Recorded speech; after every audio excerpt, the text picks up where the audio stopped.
వాళ్ళని బంధించి కొట్టి జైల్లో వేశారంట.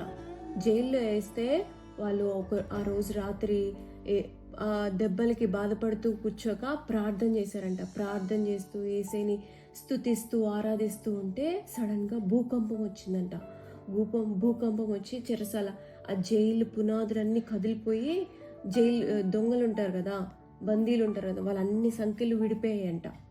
విడిపోతే జైలర్ ఉంటాడు కదా, అధికారి ఉంటాడు కదా, చెరసాల అధికారి, ఆయన అమ్మో వీళ్ళందరూ పారిపోయి ఉంటారు అని చెప్పి భయపడి కత్తి తీసాడంట. తాను చంపేసుకుందామని కత్తి తీసుకున్నాడంట. కత్తి తీసుకోగానే లోపల ఉన్న పౌలు నువ్వే హాని చేసుకోవద్దు అని గట్టిగా అంటాడంట.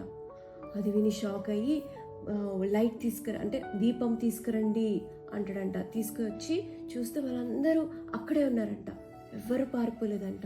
అప్పుడు ఆ రోజు అదంతా చూసిన ఆ అధికారి రక్షింపబడ్డాడు.